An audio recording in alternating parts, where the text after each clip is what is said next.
Jin-Woo Kwon heard the melodic language before he saw who was speaking it.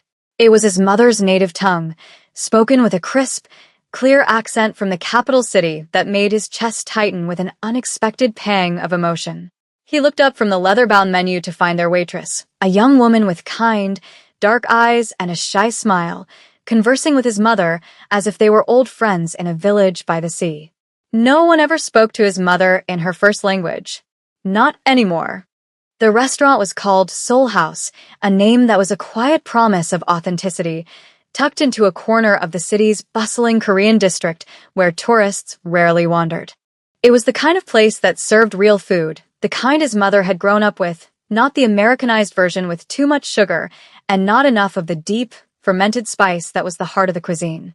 Jin-Woo, a powerful Korean mafia boss whose name was spoken in whispers throughout the city's underworld, brought his mother here every Friday night without fail. It was their tradition, a silent ritual of love and duty started 10 years ago when his father died. His mother had looked at him then, her eyes hollowed by grief, and confessed she couldn't remember the last time someone had taken her to dinner. Dressed in his signature, impeccably tailored black mafia suit and a pristine white collared shirt that was a stark contrast to the darkness of his profession, Jin-Woo had vowed she would never feel that forgotten again. Tonight, Mrs. Kwon sat across from him, a portrait of quiet dignity in a simple, elegant dress inspired by traditional designs, her silver hair twisted into the same graceful bun she had worn since he was a child. She possessed a timeless beauty, all sharp, aristocratic cheekbones and expressive hands that danced in the air as she thought. Her eyes, dark and knowing, held entire conversations without a single word. She was studying the menu, a familiar pantomime given that she always ordered the same thing, a fiery, bubbling stew made with fermented cabbage, a taste of a home she hadn't seen in decades. Jin-Woo was about to offer a gentle tease about her predictability when their waitress appeared at the table. "Good evening," the young woman said, her voice soft but clear, the words spoken in the language of his parents. Jin-Woo's head snapped up, his guarded composure momentarily broken. His mother's menu lowered slowly to the table, her eyes wide with a profound, soul-deep disbelief. The waitress stood beside them, a small notepad in her hand, looking a little nervous, but thoroughly professional. She was a strikingly beautiful 26-year-old African woman, petite and poised, with dark brown hair pulled back in a neat, simple bun that highlighted the elegant line of her neck. Her hazel eyes were warm and held a light that seemed genuine. She wore the standard uniform of black pants and a white button-down shirt, yet when she had spoken in his mother's language, her entire being had transformed, her face becoming animated and incredibly warm. "You speak the language of my home," Mrs. Kwon breathed, her voice thick with emotion as she switched immediately from English. "Yes, ma'am." The waitress smiled, and it was a genuine, radiant smile that reached her eyes. "My mother is a professor of East Asian studies. I grew up speaking it at home. It was our special language." A professor, Mrs. Kwon's hands, usually so composed, flew to her chest. "How wonderful. My family is from the capital. The city is so beautiful." "The most beautiful," the waitress agreed, her voice full of a longing that mirrored his mother's. "I dream of working there someday. I'm studying to be a chef, and there's an entire universe to learn from traditional Korean cuisine." Jin-Woo, a man accustomed to observing every detail, every shift in power in a room, watched this exchange with a feeling he couldn't quite name. His mother was leaning forward, her posture, which was usually so reserved, now open and engaged. She looked more alive than he had seen her in years, her face alight with a forgotten happiness. "A chef." Mrs. Kwon clapped her hands together, a sound of pure delight. "This is a wonderful dream. What dishes do you study?" "Everything I can, but I love the traditional food the most." The waitress's enthusiasm was a palpable energy. "The regional dishes, the recipes that have been passed down through families for generations. That's the history I want to preserve and share." Evie. Mrs. Kwon was beaming, her smile erasing years of quiet sorrow from her face. "You know, my grandmother, in her small town south of the capital, She made the most incredible dish of sweet potato starch noodles with stir-fried vegetables. I have tried to recreate it here, but it's never the same. The noodles, the seasoning, something is always missing. Perhaps the ratio of soy sauce to sesame oil, the waitress suggested thoughtfully. Or maybe the specific way the vegetables are blanched to keep their crispness. The traditional style from that southern region is very precise about the balance of sweet and savory. Mrs. Kwan stared at her, her mouth slightly agape. Yes, that's exactly it. That is the secret. How could you possibly know? I wrote a research paper on the regional variations of that specific noodle dish for my culinary program, the waitress admitted, a faint blush coloring her cheeks. I might have gotten a little obsessed with getting the details just right. Jean Wu's mother laughed, a real, uninhibited laugh that filled the small space around their table. The sound struck something deep within his chest, a complicated chord of love and guilt. When was the last time he'd heard that sound? He could not remember. It wasn't the polite, restrained chuckle she offered at his own feeble attempts at humor, but real, bubbling laughter, born from a moment of pure, unexpected joy. "What is your name, child?" Mrs. Kwan asked, her voice gentle. "My name is Amara. Amara Jones." Amara. Mrs. Kwan repeated the name, tasting it, finding it beautiful. A lovely name for a lovely girl. "I am Minjun, and this is my son, Jinwoo." The waitress, Amara, finally turned her full attention to him, and Jinwoo, the feared Korean Mafia boss, saw the exact moment recognition dawned. Her warm eyes widened slightly, a flicker of fear passing through them like a shadow, an expression he was all too familiar with. She quickly suppressed it, her professional courtesy snapping back into place like a shield. Everyone in this part of the city knew the Kwan name. Everyone knew what it signified: power, danger, a world that operated by its own rules. "Mr. Kwan," she said carefully, her perfect, fluid Korean disappearing into a more formal, accented English. "It's Jinwoo," he corrected, his voice softer than he intended. He was used to this reaction, the instant wall of fear and deference. But seeing it from her, after witnessing the genuine connection she'd made with his mother, bothered him more than it ever had before. "And thank you for making my mother smile. That doesn't happen nearly often enough." Something in Amara's guarded expression softened. The professional mask wavered. "Your mother is lovely. It is truly my pleasure to speak with her. Have you worked here for a long time?" Mrs. Kwan asked, seamlessly switching back to her native tongue, eager to keep the connection alive. "For months now," Amara replied in the same language, her relief at returning to the familiar cadence evident. "I work nights and weekends while I'm in school. It helps me learn about how a real restaurant operates, and the chef here, he's very kind. He lets me watch him work sometimes when it's low." "A smart girl," Mrs. Kwan nodded with maternal approval. "And your skill with the language is perfect. Your mother has taught you well." "She was insistent that we speak it at home." Amara smiled, a private, fond memory flickering in her eyes. "She said I needed to know where part of my heart came from. My father is American, so English was everywhere else. But at home, with my mother, it was always the language of her heart." Jean Wu silently filed away every detail. A dual heritage that explained her unique beauty, a deep connection to her mother, an ambitious drive, a profound passion for food, and a youth that felt both vibrant and vulnerable. She was too young, he told himself, for him to be noticing the graceful way her hands moved when she talked, or the way her smile seemed to light up her entire face from within. "We should order," he said, his voice more abrupt than he intended, a gruff attempt to regain his emotional equilibrium. Mrs. Kwan ordered her usual stew, but not before engaging Amara in a detailed discussion about 3 other dishes on the menu, listening to her enthusiastic recommendations with rapt attention. Jinwoo ordered without really paying attention, his mind elsewhere, replaying the scene that had just unfolded. When Amara left with their orders, his mother turned to him, her eyes suspiciously bright with unshed tears. "Jinwoo," she said quietly in her native language. "That girl, she spoke to me like I am a person. Not an old woman to be pitied, not someone to be patient with. A real person." She reached for her water glass, her hand shaking slightly. I have lived in this country for 35 years. 35 years. And no one, not one person, speaks my language with me except for you. The other ladies from my church, they're all gone now. They have passed away or moved back to the homeland. I am alone here with this language that I love, this piece of my soul. And no one wants to hear it anymore. Jinwoo felt a familiar, sharp pang in his chest. I speak with you, Mama, he said, his voice low. You do, my son, and I love you for it. But you learned it here. It is the language of an American son speaking to his mother. That girl, she speaks like my own mother spoke.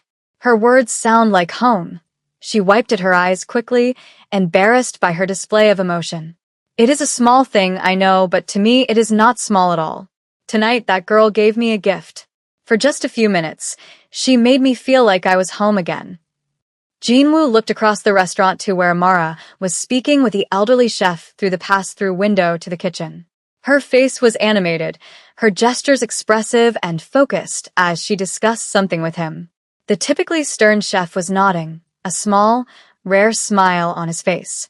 She's special, he heard himself say, the words escaping before he could stop them. Yes, his mother's eyes were knowing as they met his. Very special. When Amara returned, she carried a small, complimentary plate that hadn't been on their menu. Chef made some extra seaweed rice rolls, she explained, placing them on the table. He makes them in the very traditional style. I thought you might like to try them while you wait for your entrees. Mrs. Kwan picked up a piece and bit into it, her eyes closing in concentration. When she opened them again, they were wet with fresh tears. It is perfect, she whispered in her mother tongue. Exactly like my grandmother used to make, she laughed then, a sound thick with tears and joy. I am a silly old woman, crying over rice rolls. You're not silly. Jinwoo's voice was rough with an emotion he rarely allowed himself to show. And you're not old. He watched his mother savor the simple dish, her face transformed with each bite, a roadmap of memory and nostalgia. In that moment, he made a decision. He was coming back to this restaurant, and it had absolutely nothing to do with the food. The following Friday, Jinwoo arrived at Seoul House alone. His mother had a function at her church, a celebration for one of the elders, and he had assured her he would eat at home. Instead, he found himself walking through the restaurant's doors at 7 o'clock, his eyes scanning the room for a dark-haired waitress with a shy smile. He let the hostess, a woman who had known him since he was a boy, seat him at a small table in Amara's section, pointedly ignoring the knowing look she gave him. A powerful man like him, the undisputed Korean Mafia boss of the city's east side, showing up alone on a Friday night was a statement, whether he intended it to be or not. Amara approached his table, her professional composure slightly ruffled. Mr. Kwan, I mean Jinwoo, I didn't expect to see you tonight. Is Mrs. Kwan well? She's fine. A church event. He gestured to the empty chair across from him. I still had a craving. The food here is too good to miss. A small, genuine smile tugged at the corners of her lips. I'm glad you think so. Can I get you something to drink this evening? Surprise me. Whatever you recommend, he said, wanting to see what she would choose. Her eyebrows rose in slight surprise. You want my recommendation? You're studying to be a chef, he reasoned. I figure you know what pairs best with the menu. The smile grew, erasing some of her nervousness. The raspberry wine. It's not the most expensive bottle, but it has the perfect balance of sweet and tart to complement the chef's style of cooking. Then, that's what I'll have. She made a note, then hesitated. Your mother, she spoke about you all week at her church. She told everyone about the waitress who speaks her language. I think half the congregation wants to come in and meet me now. A warmth he hadn't anticipated spread through his chest. She liked you. Very much. I liked her, too, Amara said softly. She reminds me of my own grandmother, her expression dimmed for a moment. I don't get to see her as often as I'd like. We try to visit every few years, but the plane tickets are expensive, and with school, she trailed off, likely realizing she was sharing too much with a customer, especially this customer. I'm sorry. You don't need to hear about that. Let me get your wine. Wait. Jinwoo's voice, accustomed to commanding obedience, stopped her in her tracks. He softened it. I want to hear about it. When was the last time you were able to go? She bit her lower lip, considering his sincerity. Finally, she answered. It was 3 years ago, right before I started my culinary program. My parents took me as a graduation present. We spent 2 weeks traveling the capital, the southern coast, the Big Island. Her eyes took on a distant, dreamy quality. I ate at every restaurant I could afford and some I couldn't. I took notes on everything. That trip is when I knew, for sure, that this was what I wanted to do with my life. And now, she took a quiet breath. Now I'm saving up. I want to do a stage, an internship at a Michelin-starred restaurant in the capital after I graduate next year. It's incredibly competitive and most of them don't pay, so I need enough money to support myself for at least 6 months while I work there. She smiled a little self-consciously. That's the dream, anyway. Jinwoo looked at her, really looked past the pretty face and the uniform, and saw the fierce, unyielding determination beneath her shy exterior. This was not a girl with a fleeting fancy. This was a woman with a concrete plan, willing to work 2 jobs and save every penny to make her dream a reality. That's a good dream, he said, his voice quiet but firm. And you'll make it happen. I can tell. Over the next month, Jinwoo became a fixture at Seoul House. Not just on Fridays with his mother, a tradition that now included long, happy conversations between Mrs. Kwan and Amara about recipes and regional variations, but on Tuesdays and Thursdays too. Always in Amara's section, always ordering whatever she recommended. He learned that she was 26, 7 years younger than him, a gap that should have mattered more than it did. He learned she had never had a serious boyfriend, being too focused on her education and career. He learned that when she spoke about food, her shyness evaporated completely, replaced by a fiery, articulate passion. And he learned, with a growing sense of dangerous fascination, that she was noticing him too. He would catch her looking at him from across the room, a quick blush rising on her cheeks when their hands accidentally brushed as she set down his plate. She began to linger at his table a little longer than necessary, asking about his day, sharing a funny story about the chef. It was his head of security, his most trusted man, who finally called him on it. Boss, Kai said one Tuesday evening as they sat in Jinwoo's stark, minimalist office above the import-export business that served as a front for his real operations. We need to talk about the girl. Jinwoo didn't pretend not to know who he meant. He continued to stare at the financial ledgers on his desk. What about her? You've been to that restaurant 9 times in the last month, Kai stated, his voice calm and factual. Always requesting her section. The tips you leave are bigger than most people's rent. People are noticing. The wrong people. Kai leaned forward. So, you're making yourself predictable, and you're making her visible. If anyone wanted to get to you, she would be an easy, vulnerable target. Jinwoo's jaw tightened, a muscle flexing in his cheek. He had thought about that, of course he had. He was a mafia boss. Calculating risk was second nature. But the idea of simply staying away from Amara felt impossible. It was a weakness he hadn't anticipated. No one is going to touch her, he said, his voice a low growl. Are you sure about that? Kai pressed, refusing to back down. Because word is spreading on the street that the Korean mafia boss Jinwoo Kwan has a type now. A pretty, innocent waitress who doesn't know what she's getting into. Kai's voice was careful but firm. I'm not saying you shouldn't see her. I'm saying you need to be smart about it. Either you make it official, bring her into your world properly with our protection, or you walk away now, before someone decides to use her to hurt you. Jinwoo stared at his second-in-command, hating that he was right. She doesn't know what I really do. She knows the name, the reputation, but she doesn't know the details. She's not stupid, boss. She's figured out enough. The question is, does she want to know more? Or is she going to run the second this gets real? That was the question, wasn't it? He had been careful to keep things light, the friendly, wealthy customer. But the truth was he wanted more. He wanted to take her to dinner somewhere that wasn't her place of work. He wanted to hear about her dreams without a notepad in her hand. He wanted to know if the undeniable spark he felt between them was real, or if he was a fool, imagining things that weren't there. I'll handle it, Jinwoo said finally, his voice dismissing Kai. The following Friday, he brought his mother to dinner as usual, but this time, he had a plan. When Amara came to take their order, her familiar warmth a welcome sight, Jinwoo said, "Actually, I have a question for you first." She looked at him, her pen poised. "My mother's birthday is next month. I want to throw her a dinner party at my house.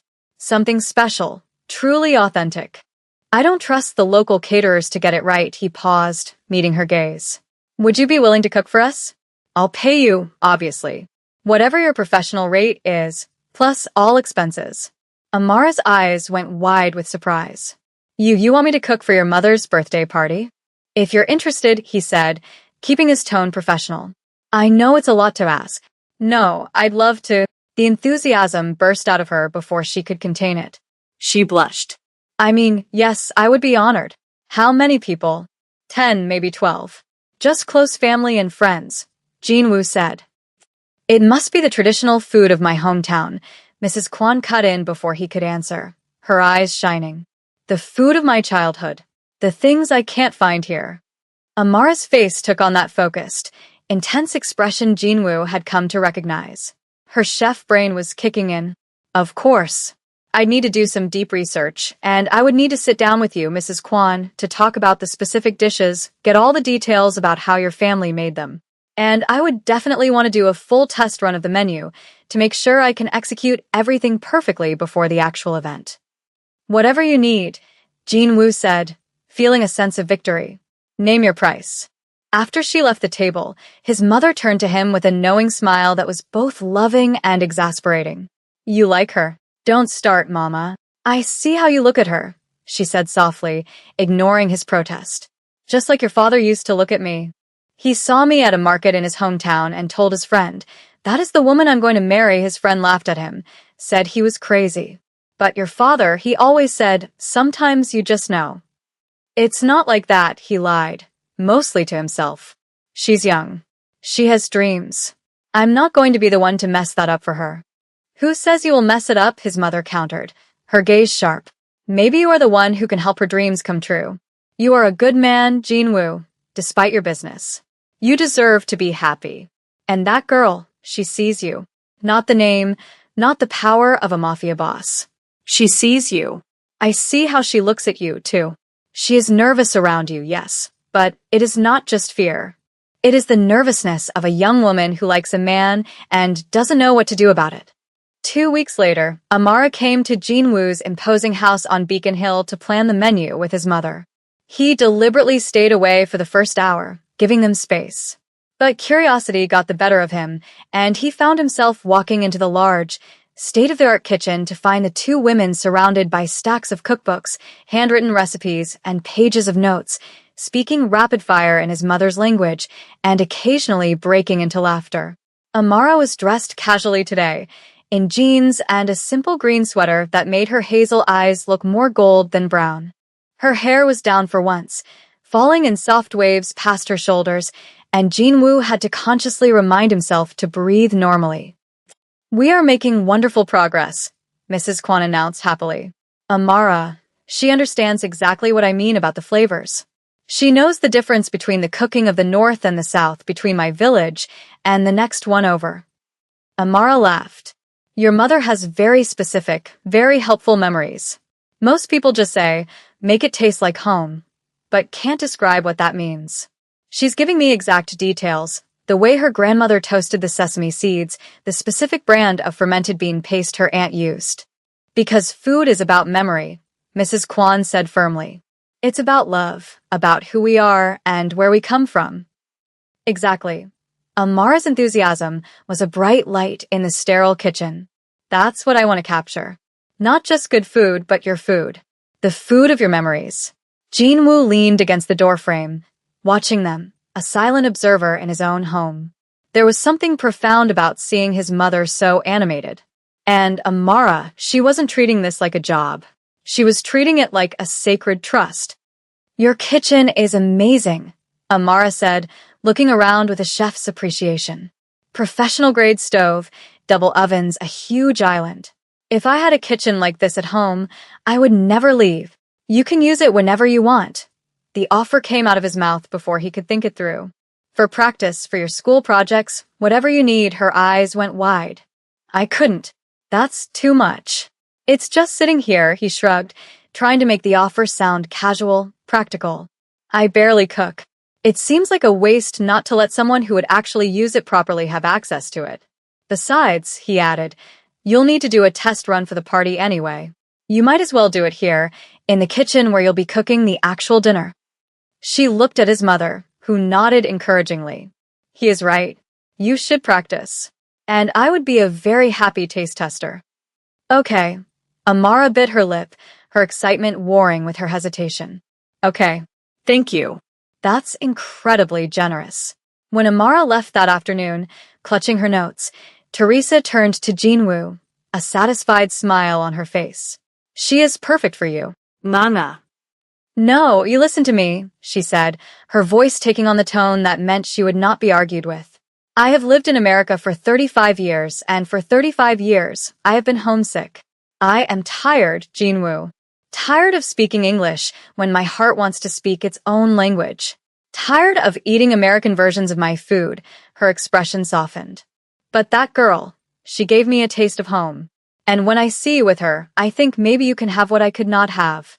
Love and dreams together, not one or the other. She cupped his face in her hands. Be brave, my son. Be brave. That Sunday, Amara showed up at 10 in the morning with bags of groceries and a notebook filled with detailed prep plans. Thank you again for letting me use your kitchen, she said as he let her in. Just cook, he said, helping her carry the bags. My mother will be here at 2 to taste everything. He intended to leave her to it, but he found himself mesmerized. He grabbed a cup of coffee and settled at the kitchen island to observe. Gone was the shy waitress. This was a chef in her element, confident, focused, completely in control. She moved through his kitchen as if she owned it, her movements efficient and practiced. She muttered to herself in his mother's language, running commentary on temperatures and textures. You do that a lot, he observed after a while.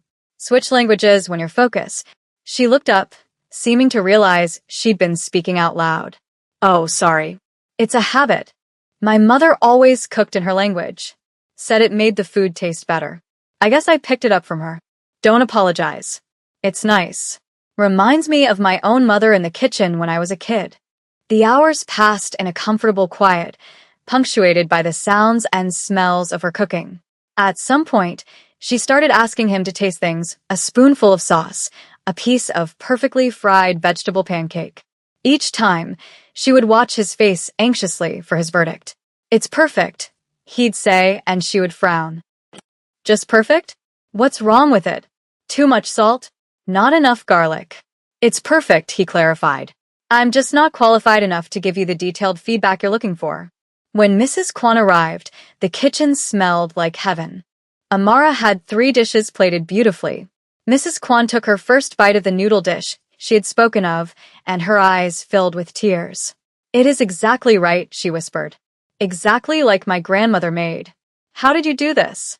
How did you capture something I have not tasted in 40 years? You described it so perfectly. Amara's own eyes were bright. I just wanted to honor your memories.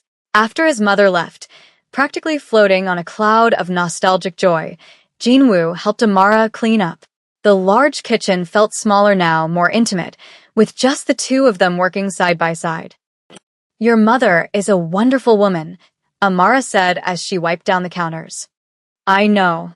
She's been through a lot, he dried a pot, choosing his words carefully. She came here for my father. She was only 19, and he convinced her to marry him and move to America. I don't think she ever realized how permanent it would be. That must have been incredibly hard. To leave your entire life behind at 19-inch. It was, he said, setting down the pot. You give her a piece of that back. You have no idea what that means to her. Or to me. Amara turned to face him, her eyes soft and understanding. They stood there, looking at each other across the kitchen island, and Jinwoo felt the pull between them like a physical force. He wanted to close the distance to see if she'd pull away or lean in. But he was who he was, a mafia boss whose life was steeped in danger, and she was young, with a future full of bright dreams.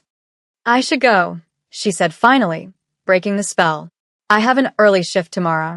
Let me drive you home, he insisted.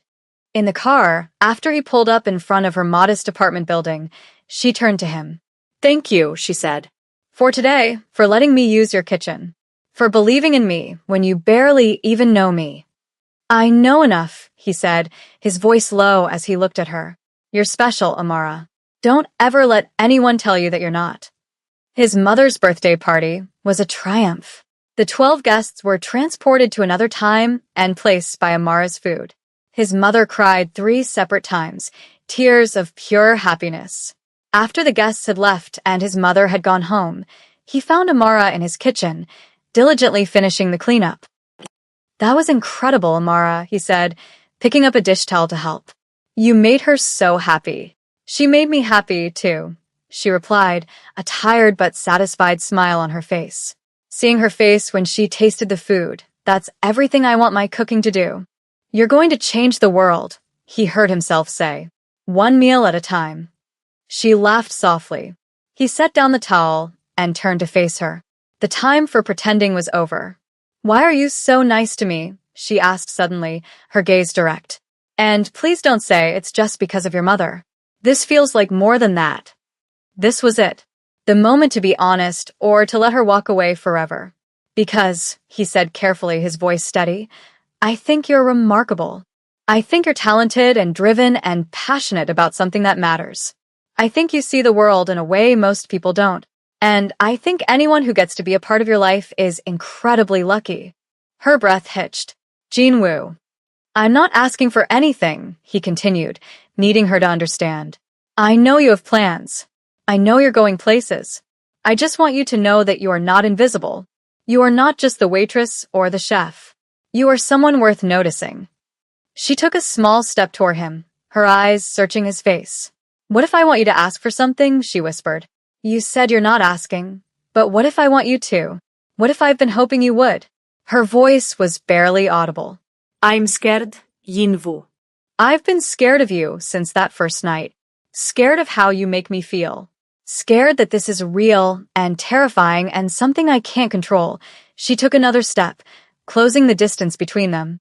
"But I think I'm more scared of not trying, of letting fear make me miss something that could be beautiful." "If we do this," he said slowly, his heart pounding, "I need you to know what you're getting into. My life is complicated. There are things about my family, my business. As a mafia boss, there are realities that might make you want to run. I know who you are." Her voice was steady, unwavering. "I've always known. And I'm still here." "Take me to dinner," she interrupted, her voice gaining strength. "A real date. Somewhere that's not my job. Let me decide for myself if this is something I want." He should have said no. He should have protected her from his world, let her chase her dreams without the weight of his name dragging her down. But when he looked at her, so brave and scared and hopeful all at once, he found himself saying, "Friday night. I'll pick you up at 7-inch. Their first date was at a small, elegant French restaurant, a place where they could talk without being overheard. They talked for 3 hours about everything. And over dessert, she asked the question he'd been dreading. "Your business. The family business. How bad is it?" So he told her. Not everything. There were things he would never tell anyone, but enough. The illegal gambling operations, the protection rackets that funded their legitimate businesses, the violence that was sometimes an unavoidable part of his territory, the strict code his family lived by. She listened without judgment, her face carefully neutral. When he finished, she was quiet for a long moment. "Are you going to run?" he asked, his voice tight. "No." She looked at him, her eyes clear and resolute. "I'm not going to run. But I need you to understand something. I can't be a part of that world. The illegal side of it. My career, my dream, it depends on my reputation. I can't risk that. I would never ask you to. And," she continued, "I need to keep pursuing my dreams. If I get an opportunity in the capital of my mother's homeland or in Paris or Tokyo, I need to be able to take it." "I know," he said. "So," she asked, "where does that leave us?" He reached across the table and took her hand. "It leaves us figuring it out together. One day at a time."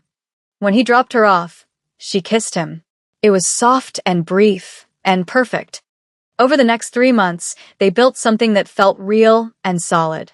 Their first real kiss happened one Tuesday night, slow dancing in his kitchen. When they pulled apart, she whispered, "I'm falling in love with you." "I'm already there," he replied. In April, reality came crashing back. Amara came to his house with an envelope in her hands and tears in her eyes. It was a letter from a Michelin 3-star restaurant in her mother's home city, offering her a 6-month stage position starting in September. "This is good news," he said, his own heart sinking. "This is your dream." "I know," she cried. "But 6 months and maybe longer. What about us? You can't just leave your position as the city's most powerful mafia boss." He pulled her into his arms. "We will figure it out. Your entire life is your career, your dreams. I will not be the person who asks you to give that up for me." He kissed her forehead. "You are going in September. You're going to work your ass off and learn everything you can. And I will be here, supporting you every step of the way." The summer passed in a blur of bittersweet moments. His mother was the one who gave him the hard truth. "You cannot just pretend she is not leaving," she told him one night. "That girl will give up her dreams for you, if you let her. And one day, she will resent you for it. You need to be brave. Give her a reason to come back to, or give her permission to fly free. This in-between will break both of you." 2 weeks before she was scheduled to leave, he asked her to come to his house. "I've been thinking about what happens after your internship," he began, taking her hands. "You might get a permanent offer there, or offers from other restaurants in other cities. Tokyo, London, Rome." "That's what I'm afraid of," she whispered. "That we'll lose each other." "What if you didn't have to choose?" he said, his gaze intense. "What if home wasn't a place, but a person? What if I came with you? Not to the capital. I know you need to do that on your own. But after, if you get an offer in Rome, or Tokyo, or anywhere else, what if I came with you?" "You can't," she breathed. "Your family, your business as a mafia boss. My second in command is capable. With technology, I can manage the legitimate businesses from anywhere. The rest we figure out how to leave behind." He cupped her face. "Amara, you are my home now. My future. Where you go, I want to go." "But your mother?" He smiled. "I talked to her. She said it was time for her to go home, too. She's been wanting to for years, but didn't want to leave me. If I'm leaving, she's free to go back to her village." She launched herself into his arms, sobbing with relief and love. "So here's the plan," he said, holding her tight. "You go. You be amazing. I'll visit.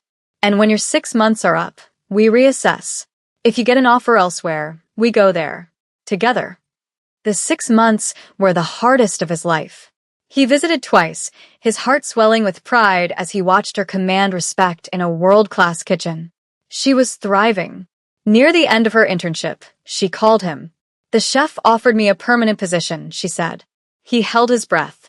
"I haven't said yes yet, because I've been thinking. I want to go to Italy. I want to learn from the Italian masters. And I want to do it with you by my side." And that's exactly what they did. In March, Jinwoo and Amara moved to Rome. He had spent the previous months carefully legitimizing his assets and delegating his Boston operations, preparing for a new life. His mother had already moved to her childhood village, happier than he had ever seen her. Amara secured a position at a 2-Michelin-star restaurant in Rome, and Jinwoo rented them a beautiful apartment with a view that made her cry when she first saw it. 1 year later, on a Sunday afternoon in his mother's garden in her home village, Jinwoo got down on one knee. "Amara Jones," he said, his voice thick with emotion. "You changed my life. You taught me that love means supporting someone's dreams, even when it means changing your own. Will you marry me?" Through tears of joy, she said yes. They married 6 months later. 3 years after that, Amara was offered the position of executive chef at a new, intimate restaurant in the city. She accepted, and their restaurant, named Nona's in honor of where their story began, became one of the most celebrated in Rome. 5 years after that first Friday night, they sat in his mother's garden, watching the sunset over the sea. "Do you ever regret it?" she asked, her head on his shoulder. "Leaving it all behind? Your old life?" "Not for a second." He kissed the top of her head. "It was the best decision I ever made, even though I dragged you halfway across the world." Especially because you did, he said, pulling her closer. I was stagnant, Amara. Stuck. You gave me permission to want something different. She tilted her face up to kiss him. I love you. Always and forever, he replied. From inside the house, their mothers called that dinner was ready. They stood, hand in hand, and walked toward the light and warmth and love waiting for them. This was home. Not a place on a map, but here, in this moment, with these people, building a life that honored both tradition and dreams. This was everything.